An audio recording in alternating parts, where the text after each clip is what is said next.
Hello students. तो आज का वीडियो होने वाला है उन बच्चों के लिए जो CUT UG का एग्जाम देने वाले हैं। बहुत जल्दी आपका एग्जाम होने वाला है और अभी के टाइम पे आपके लिए सबसे अच्छी प्रिपरेशन की ट्रिक यही हो सकती है कि आप ज़्यादा से ज़्यादा क्वेश्चन पेपर को देखो, उनके आंसर्स को याद करो कि क्या आंसर्स हैं, क्या क्वेश्चन आ रहे हैं, किस तरह के क्वेश्चन आ रहे हैं। वही इस टाइम पे आपकी सबसे ज़्यादा हेल्प करेगा। और जो आपने नोट्स बनाए हैं, जो अभी तक आपने पढ़ा है, उसका रिवीजन करो और ज्यादा टेंशन मत लो, क्योंकि वही आने वाला है पेपर में जो आप 1 साल से पढ़ रहे थे, जो आपने 12th में पढ़ा है। आज की वीडियो में हम लोग एक क्वेश्चन पेपर सॉल्व करते हैं हिस्ट्री का, ताकि आपको आइडिया मिले कि किस तरीके के क्वेश्चन आने वाले हैं। तो स्टार्ट करते हैं। ओके, ये पास्ट ईयर क्वेश्चन पेपर है, 2022 का क्वेश्चन पेपर है। ये इंग्लिश में है, बट आई विल ट्राई कि मैं आपको पूरा का पूरा हिंदी में समझा सकूं अच्छे से, ताकि आप क्वेश्चन को समझो कि किस तरीके से करना है, और जो आप एग्जाम देने वाले हो उसमें भी आप अच्छे से क्वेश्चंस को पढ़ना, अपना टाइम मैनेज करना। तो स्टार्ट करते हैं। आप लोग भी कोशिश करना कि आप भी साथ साथ में आंसर करो, और ये नोट करना कि आप कितने आंसर्स अटेम्प्ट कर पा रहे हो, और कौन कौन से आंसर्स, कौन कौन से चैप्टर से रिलेटेड आंसर्स आप नहीं कर पा रहे हो। ओके, तो स्टार्ट करते हैं। The Harappans procured Lapis lazuli, a blue stone from which place. जो हड़प्पा था, हड़प्पा सिविलाइजेशन की जब हम लोग बात करते हैं, तो वहां पे हमने एक बहुत सुंदर पत्थर की बात करी थी, जो कि था लैपिस लाजुली। ये ब्लू कलर का एक पत्थर था, और ये सबसे ज्यादा महंगा था। ये हमें बहुत कम देखने को मिला है। तो पूछा गया है कि वो कहाँ से लाया जाता था, नागेश्वर, शोरतुगाई, बालाकोट या लोथल। तो लापिस lazuli जो था, ये लाया जाता था अफगानिस्तान। अगर आपको क्वेश्चन में अफगानिस्तान देता है तो भी कंफ्यूज नहीं होना है।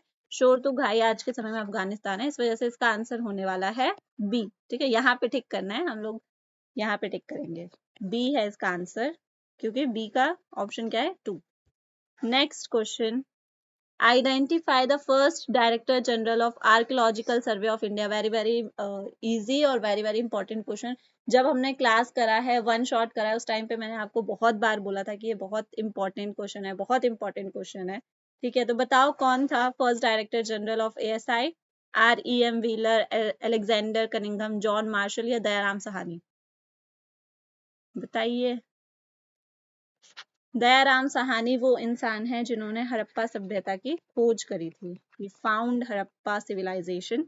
ठीक है, याद रखना, अगर आपसे क्वेश्चन पूछा जाता है who was the founder of Harappa civilisation, then the answer is Dayaram Sahni. Answer होगा दयाराम साहनी। बट अभी पूछा गया है कि डायरेक्टर जनरल कौन थे फर्स्ट, तो वो थे कनिंघम। याद होगा आपको कंफ्यूजन ऑफ कनिंघम। क्या कंफ्यूजन था उनको, कि जो भी उनकी फाइंडिंग्स थी, जो भी उनको चीजें मिली थी, वो उसको सही टाइम पे नहीं रख पा रहे थे, ये उनका कंफ्यूजन था। तो इसका आंसर है अलेक्जेंडर कनिंघम। Next question.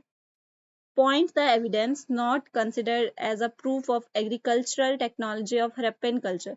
मतलब ऐसी कौन कौन से हमें प्रूफ मिले हैं जिसको हम लोग हड़प्पन कल्चर का एग्रीकल्चर के लिए प्रूफ नहीं मानेंगे, मतलब वो एग्रीकल्चर की तरफ इशारा नहीं करता है। इन चारों में से ऐसा कौन सी चीज है जो एग्रीकल्चर की तरफ इशारा नहीं करता है। टेराकोटा बुल इशारा करता है, क्योंकि बुल प्लो में यूज होता है। ठीक है, models of plough. Grid pattern, street grid pattern क्या होता है, अगर आपको याद नहीं है तो 90 डिग्री पे ये काटता था एक दूसरे को। ठीक है, ये था grid pattern. Traces of canals, canals के हमें ट्रेसेस मिले हैं शोरतुगाई। इंपॉर्टेंट चीज है, याद रखना कि कहाँ पे ट्रेसेस मिले, तो शोरतुगाई में मिले। शोरतुगाई कहाँ पे है, अफगानिस्तान में है। तो हमें इनमें से ऐसी कौन सी चीज है जो एग्रीकल्चर के बारे में नहीं बताती है। सीधा सीधा यार, ग्रिड पैटर्न। तुम्हें इसमें एग्रीकल्चर से जुड़ी हुई क्या चीज पता चल रही है, इससे तो हमें उनके सिटी के बारे में पता चल रहा है, उनके शहर के बारे में पता चल रहा है। Next question. Archaeologist have unearthed several thousand copper coins. सीधा सीधा क्वेश्चन पूछा जा रहा है कि कॉपर कॉइन्स किसने इशू किए थे। ठीक है, कॉपर कॉइन्स, तांबे के जो सिक्के थे, उसको किसने इशू किया था, किसने शुरू किया था। कुशानाज, रोमन्स, यौधास, मौर्याज। कौन थे वो थे यौधास। ठीक है, आई होप कि मैं सही प्रोनाउंस कर रही हूँ। Who among the following rulers adopted the title of देवपुत्र। ऐसे कौन से राजा थे जिन्होंने देवपुत्र का टाइटल लिया था। देवपुत्र का मतलब होता है देवों का बेटा, मतलब सन ऑफ गॉड। तो चोला रूलर्स, मौर्य, गुप्ता, कुषाण, कौन थे वो। It is a very important question again. वो थे कुषाण रूलर्स, उन सब ने देवपुत्र का टाइटल अपने लिए लिया था। Name the Chinese traveler scholar who visited the Patliputra city in 7th century CE. He found it in ruins and with small population. तो ऐसा कौन सा चाइनीज ट्रेवलर था जो 7th सेंचुरी में पाटलिपुत्र घूमने आया था जिसको स्मॉल पॉपुलेशन देखने को मिली थी? बताइए। फाजियान, जुआनजैंग, ओसिंग, इटसिंग। हमें मोस्टली 12th की जो बुक है उसमें दो नाम पढ़ने को मिले हैं, वो हैं फाशियान और जुआनजैंग। तो जाहिर सी बात है इन्हीं दोनों में से आंसर होगा। बताइए क्या आंसर होगा इसका, गेस करो। इसका आंसर है जुआनजैंग। यही आए थे 7th सेंचुरी में पाटलिपुत्र। फाजियान की जो राइटिंग्स थी याद करो, उन राइटिंग्स को कनिंघम ने यूज किया था ताकि वो क्या, ताकि वो हड़प्पन सिविलाइजेशन के बारे में जान सके। अब आ जाते हैं नेक्स्ट क्वेश्चन पे। According to manuscript which among the following is not one of the means for man to acquire wealth?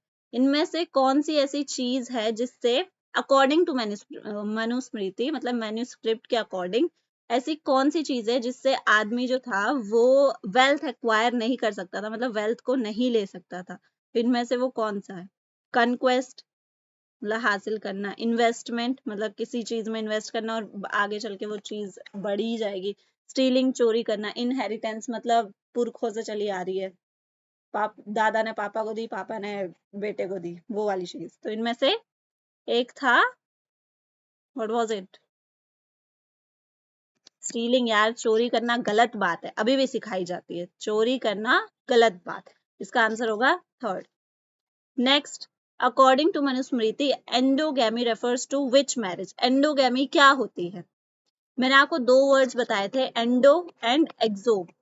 Endogamy and exogamy. Exo का मतलब होता है आउटसाइड और एंडो का मतलब होता है इनसाइड। ठीक है, तो इनसाइड का यहाँ पे यही है कि विद इन द किन कास्ट मैरिज, मतलब अपने ही कुल में शादी करना, और एक्सोगैमी का मतलब होता है अपने कुल से बाहर शादी करना। नेक्स्ट क्वेश्चन, दोबारा आपके स्टेटमेंट वाले क्वेश्चंस आ गए।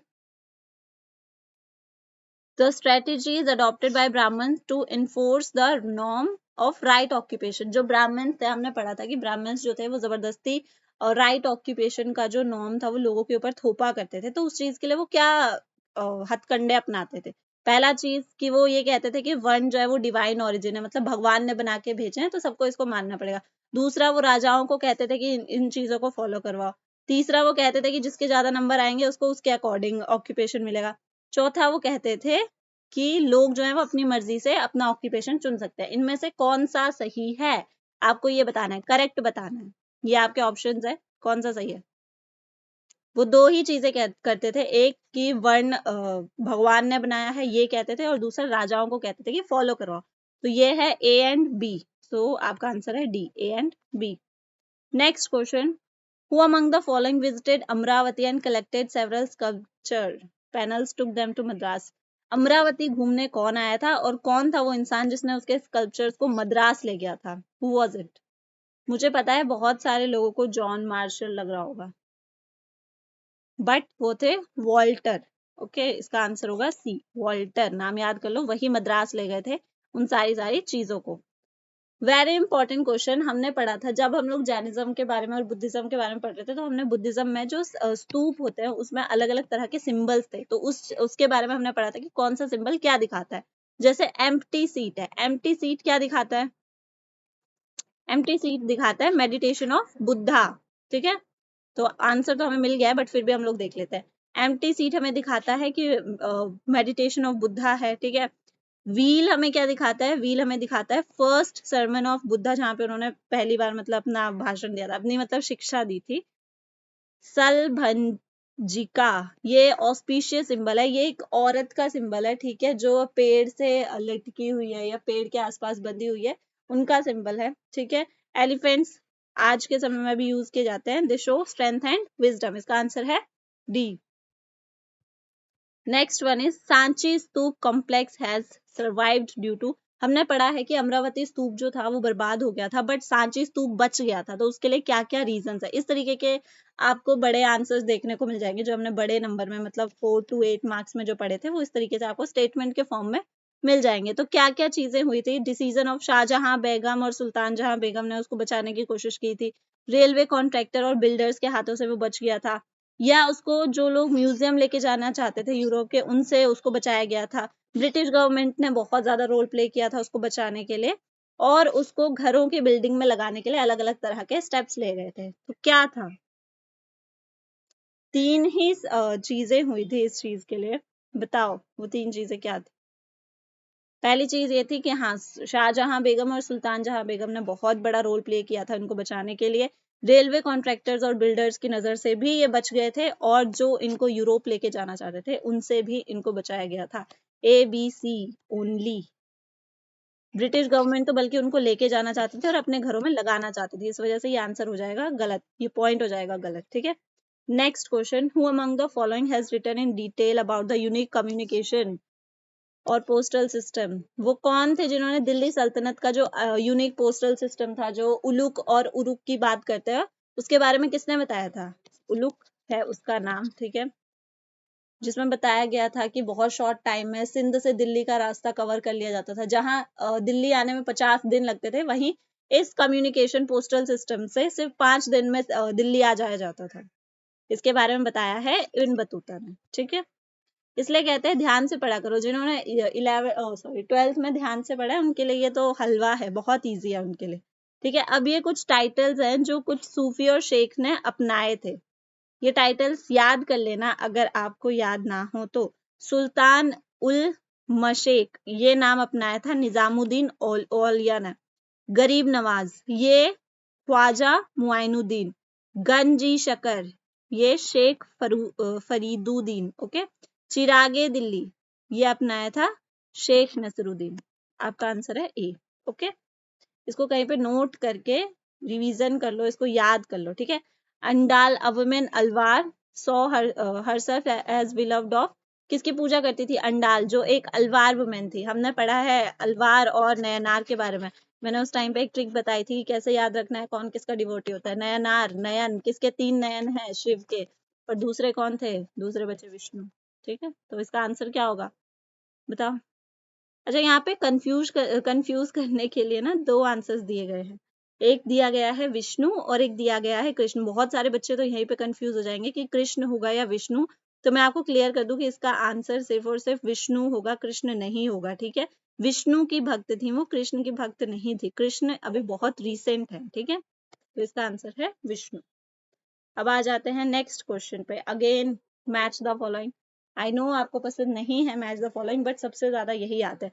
ये कुछ टर्म्स हैं जो मुस्लिम इस्लाम में बोले जाते हैं और उनका मीनिंग क्या होता है। जैसे शहादा, शहादा का मतलब क्या होता है?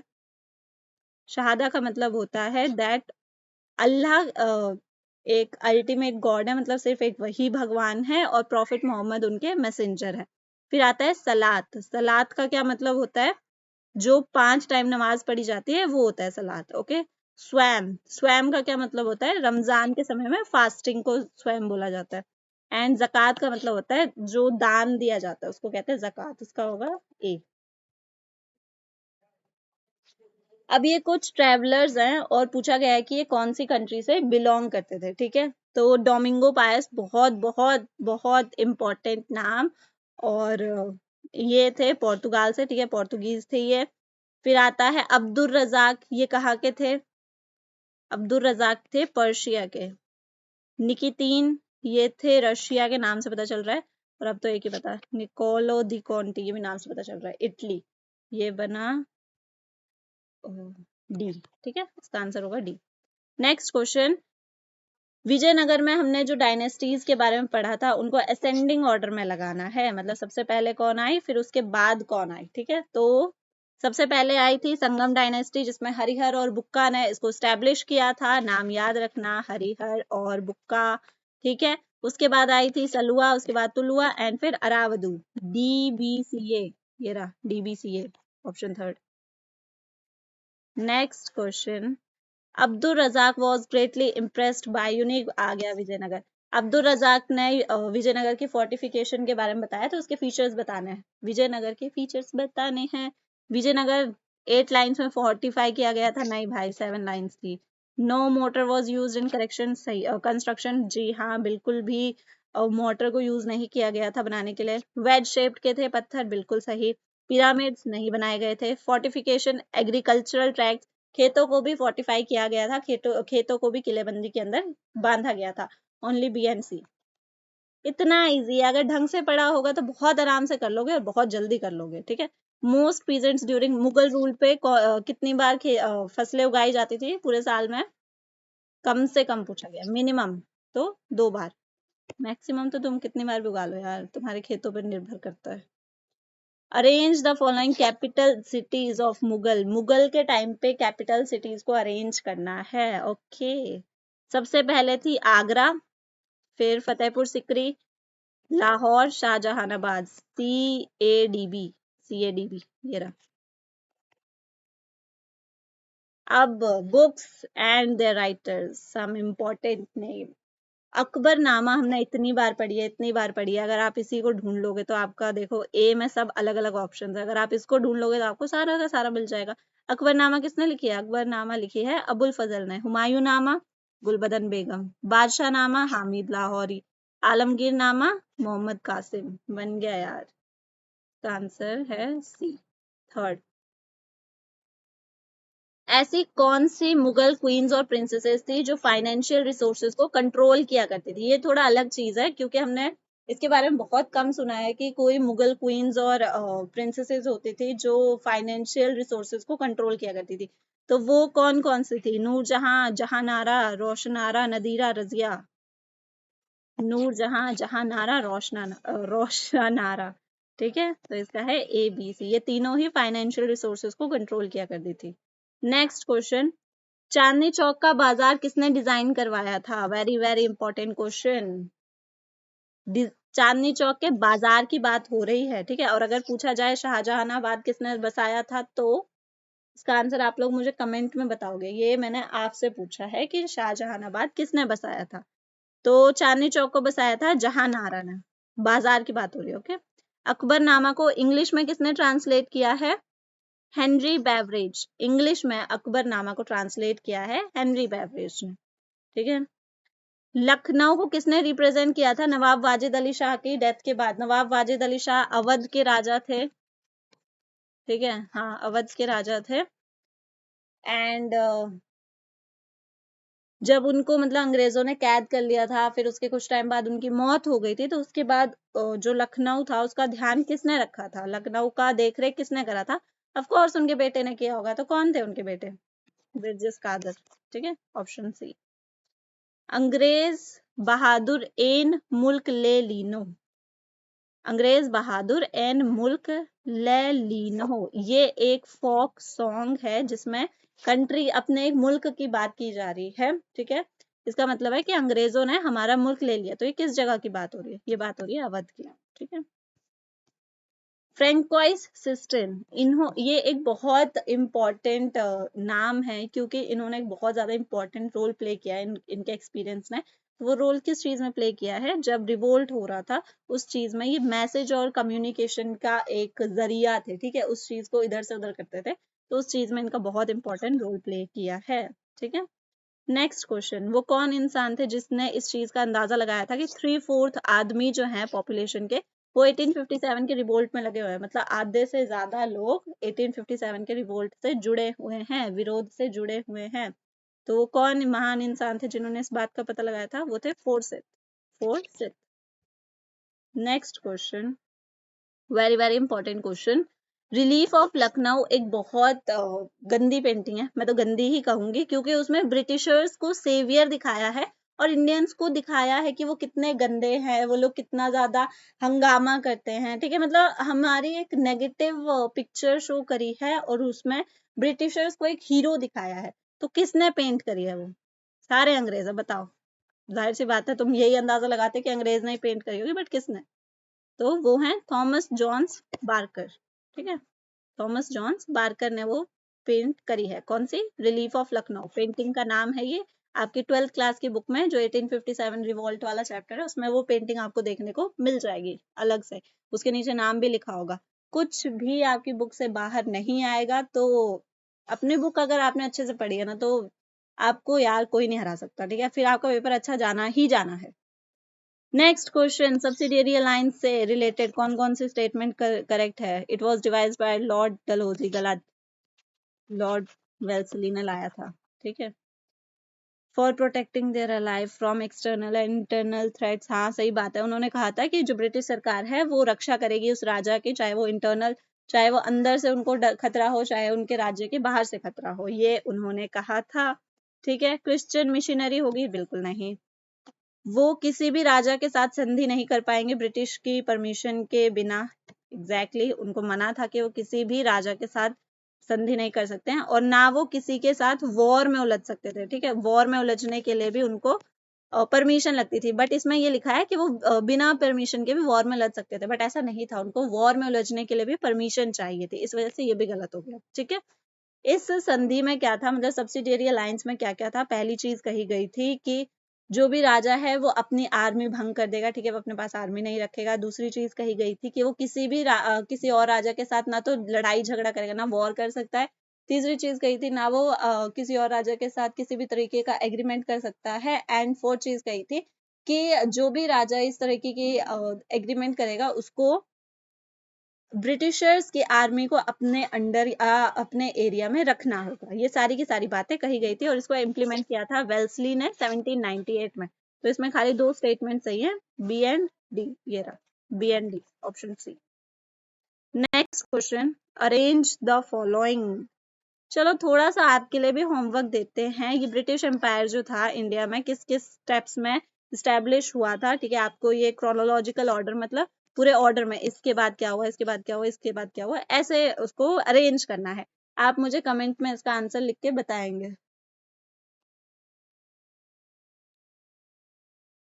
लोगों ने गांधी जी को अपना लीडर क्यों माना था? उनमें क्या क्या खासियत थी? वो आम लोगों की तरह रहते थे, वो आम भाषा बोलते थे, वो धोती पहनते थे, वो दिन भर चरखा चलाते थे, या वो मजदूरी नहीं करते थे? इनमें से क्या होगा? वेरी वेरी इजी क्वेश्चन यार। ए बी सी डी, आम लोगों की तरह रहते थे, आम लोगों की भाषा बोलते थे, सिंपल धोती पहनते थे और पूरा दिन चरखा चलाते थे। इसकी वजह से लोग कनेक्ट कर पाते हैं ना एक दूसरे से, ठीक है। मान लो अगर मैं हिंदी ना बोलूं, मैं फ्रेंच बोलूं या फिर मैं खाली इंग्लिश बोलूं, तो तुम लोग मुझसे इतना ज्यादा कनेक्ट नहीं कर पाओगे, ठीक है, बिकॉज हमारी बेसिक लैंग्वेज तो हिंदी है ना। जितनी तुम चाहे कितनी भी अच्छी इंग्लिश बोल लो, बट जितनी अच्छी अंडरस्टैंडिंग हम, मैं उनकी बात कर रही हूँ जो हिंदी पढ़ते हैं, जो जिनके घर में हिंदी का माहौल है, ठीक है, जो हिंदी बोलते हैं। बहुत सारे घर ऐसे भी हैं, या तुम साउथ इंडिया में चले जाओ, बहुत सारी जगह ऐसी भी हैं जहाँ पे हिंदी नहीं बोली जाती, तो जाहिर सी बात है उनकी अंडरस्टैंडिंग हमारी जितनी अच्छी नहीं होगी, उनकी अंडरस्टैंडिंग किसी और लैंग्वेज में अच्छी होगी। बट जो हिंदी पढ़ते हैं उनकी अंडरस्टैंडिंग हिंदी में ज्यादा अच्छी है, हम लोगों की अंडरस्टैंडिंग हिंदी में ज्यादा अच्छी है। मैं तुम्हें कोई बात इंग्लिश में समझाऊं या हिंदी में समझाऊं तो तुम लोगों को ज्यादा अच्छे से हिंदी में समझ में आएगी, ठीक है। अब आ जाते हैं नेक्स्ट पॉइंट पे, आई मीन नेक्स्ट क्वेश्चन पे। गांधी जी ने नेशनलिज्म को कैसे बढ़ावा दिया था? तो गांधी जी ने अलग अलग कांग्रेस को सेटअप किया था, मतलब उसके अलग अलग ब्रांचेस को सेटअप किया था, सही बात है, उन्होंने पूरे भारत में कांग्रेस को फैलाया था। प्रजामंडल एस्टेब्लिश की गई थी जहाँ पे प्रिंसली स्टेट्स हैं, ताकि रजवाड़ों के लिए प्रजामंडल बनाई गई थी ताकि वो भी समझ पाए कि राष्ट्रवाद क्या होता है। गांधी जी ने अपनी मदर टंग में सारी बातें कही थी, मतलब हिंदी भाषा का उपयोग करा था अपनी बातें पहुंचाने के लिए। गांधी जी किसी से भी इंडस्ट्रियलिस्ट वगैरह से नहीं मिल पाते थे, ऐसा कुछ नहीं है भाई, वो सबसे मिलते थे, चाहे वो राजा हो, चाहे वो ब्रिटिशर्स हो, चाहे वो आम आदमी हो, चाहे वो कोई भी हो। तो तीन सही है, ए बी सी है क्या ऑप्शन? ये रहा option B, A B C. Next, arrange the following events chronologically. इन इवेंट्स को क्रोनोलॉजी के अकॉर्डिंग अरेंज करना है। ओके, लाहौर सेशन 26 जनवरी पे गांधी जी ने कहा कि ट्रेडिशनल वे में इंडिपेंडेंस डे वो करो। सॉल्ट मार्च, दांडी मार्च और गांधी, इसमें सबसे पहले हुआ था, सबसे पहले क्या हुआ था भाई? सबसे पहले हुआ था लाहौर सेशन, ये हुआ था 1929 में, ये हुआ था 1930 में। ओके, ये बीच में हुआ था यार, इसी के बीच में हुआ था। और जाहिर सी बात है फिर सॉल्ट लॉ सी के बाद तोड़ा गया था, और ये तो बहुत, ये आजादी के आसपास की बात है, 1940s की बात। इसका वो क्रोनोलॉजिकल में ही है, A B C D E, A B C D E. Okay, अब आ जाते हैं नेक्स्ट क्वेश्चन में। अगर मैं बहुत ज्यादा फास्ट बोलती हूँ तो मुझे बता दिया करो यार कमेंट में, मैं नेक्स्ट वीडियो में ध्यान रखूंगी। अगर आपके पास कुछ सजेशंस हो कि आप ऐसे ज्यादा बोल रहे हो, मतलब आप ज्यादा फास्ट बोल रहे हो, या ये क्वेश्चन में बताओ, तो आप अपने सजेशंस लिख सकते हो यार, ठीक है। अगेन इनको क्रोनोलॉजी में in order to their occurrence, वही कि किसके बाद कौन सा हुआ था उसके अकॉर्डिंग लगाना है। तो सबसे पहले जब गांधी जी भारत आए थे तो उन्होंने चंपारण सत्याग्रह किया था, 2 है ई के। फिर उसके बाद क्या किया था? उसके बाद किया था डी, क्विट इंडिया मूवमेंट। हो ही नहीं सकता, ये तो लास्ट है। ये रहा। कई बार ना तुम लोग पता है ऑप्शन से भी निकाल सकते हो, तो ऑप्शंस पे भी ध्यान दिया करो। कई बार आंसर ना ऑप्शन से करने की कोशिश किया करो। अब बात आती है कुछ नाम है और वो किस फील्ड से रिलेटेड है या उन्होंने क्या चीजें करी थी। तो सबसे पहली चीज शौकत अली, आंसर तुम्हें पहले में ही मिल गया। शौकत अली फोर्थ से ही रिलेटेड है, खिलाफत मूवमेंट से जुड़े हुए थे वो, ठीक है। शौकत अली खिलाफत मूवमेंट से जुड़े हुए थे, मैच कर देते हैं। फिर आता है नेक्स्ट है कमला देवी चट्टोपाध्याय, वेरी नाइस नेम, कमला देवी चट्टोपाध्याय। ये कौन थी? ये वो महिला थी, ये इंडियन एक्टिविस्ट थी उस टाइम पे, ठीक है, बहुत पुराने टाइम पे। इन्होंने सॉल्ट सत्याग्रह में बढ़ चढ़ के हिस्सा लिया था। फिर आते हैं जयप्रकाश नारायण, कांग्रेस के सोशलिस्ट मेंबर थे। एनी बेसेंट थियोसफिकल सोसाइटी की मेंबर थी, ठीक है। क्या कौन सा आंसर बन रहा है? ए का 4, बी का ए का 4, ये वाला थर्ड। समझे कैसे करना है? आंसर कुछ समझ में आ रहा है? ऐसा कौन सा गांधी जी ने मूवमेंट किया था जिसमें किसानों की आजादी की बात करी थी, कि उन किसानों को आजादी दी जाए कि वो किसी भी तरह की खेती कर सके या अपनी मर्जी की खेती कर सके, ठीक है। ऐसा कौन सा मूवमेंट हुआ था बताइए? चौरी चौरा, अहमदाबाद सत्याग्रह, खेड़ा या चंपारण? ऐसा कौन सा, मैं दोबारा क्वेश्चन रिपीट कर दे रही हूँ, ऐसा कौन सा मूवमेंट हुआ था जिसमें गांधी जी ने ये कहा था कि किसानों को आजादी मिलनी चाहिए कि वो अपनी मर्जी का खेती कर सके? वो था चंपारण। चंपारण में ये कहा गया था। अहमदाबाद में, अहमदाबाद वाला मूवमेंट इसलिए हुआ था, जो मिल्स थी वहां पे वर्कर्स को अच्छी कंडीशंस नहीं दी जाती थी काम की, उस चीज के लिए हुआ था। खेड़ा का इसलिए हुआ था क्योंकि लोगों से बहुत ज्यादा टैक्स लिया जा रहा था, किसानों से, जितना वो पे करने की हिम्मत नहीं रखते थे। नेक्स्ट क्वेश्चन, मुस्लिम लीग के वो कौन से लीडर थे जिन्होंने पाकिस्तान रेजोल्यूशन की बात कही थी या पाकिस्तान रेजोल्यूशन को ड्राफ्ट किया था? सबको लग रहा होगा मौलाना आजाद, लेकिन बच्चों तुम यहीं पे गलत हो। डोंट बी ओवर कॉन्फिडेंट, वो थे Sikandar Hayat Khan. Next question, amidst all the turmoil of the partition one means, अच्छा ये बात कही गई है किसी के बारे में कि किसी ने आजादी के लिए उथल पुथल में बहुत ज्यादा रोल प्ले किया, मतलब आजादी के लिए बहुत ज्यादा काम किया है उन्होंने, जो निचली जाति के होते हैं उनके लिए भी आवाज उठाई है, ठीक है। हर भारत के, मतलब हर नागरिक के लिए आवाज उठाई है। तो वो कौन इंसान थे? वो महान इंसान थे, हमारे महात्मा गांधी। ओके, अब ये कुछ क्वेश्चंस आपके पैसेज वाले हैं, ये क्वेश्चंस मैं आप पे छोड़ देती हूँ कि आप इनको करके मुझे इसका आंसर भेजोगे, क्योंकि यार इसके आंसर तो ऑलमोस्ट तुम्हें, बहुत बार मुझे इतना भरोसा है तुम पे कि तुम्हें पैराग्राफ पूरा पढ़ने की जरूरत नहीं पड़ेगी, क्योंकि तुम ऑलरेडी इतने ज्यादा इंटेलिजेंट हो, तुमने ऑलरेडी ये सारे क्वेश्चंस पढ़ रखे हैं कि तुम खुद कर लोगे। बट स्टिल अगर आपको नहीं आएंगे तो तुम पैराग्राफ पढ़ के यार इसका आंसर निकाल सकते हो, इसमें कोई वो नहीं है परेशान होने वाली बात। तुम लोग खुद इस क्वेश्चंस को कर सकते हो, ठीक है। और मुझे पूरा पूरा भरोसा है कि तुम लोग इन क्वेश्चंस को करके मुझे कमेंट में बताओगे। कुछ क्वेश्चंस खुद भी अटेम्प्ट करने की कोशिश करा करो, ठीक है। और अगर तुम लोगों को ये क्वेश्चंस नहीं आते हैं तो तुम मुझे कमेंट में लिखना, मैं तुम्हें ये क्वेश्चंस के आंसर बताऊंगी कि इनके आंसर्स क्या होंगे, ओके। और अगर तुम्हें आंसर्स मिल जाए तो तुम मुझे आंसर बता देना, वो भी कमेंट करके, और ना मिले तो भी कमेंट कर देना। और एट लास्ट मैं यही कहना चाहूंगी कि ये बस एक एग्जाम है, ये तुम्हारी पूरी जिंदगी को तय नहीं करेगा कि तुम आगे क्या करने वाले हो। तो फ्रीली एग्जाम दो, अच्छा होगा तो बहुत अच्छी बात है, अच्छा नहीं होगा तो भगवान ने कुछ और सोचा होगा। आज के लिए बस इतना ही, मिलेंगे नेक्स्ट वीडियो में।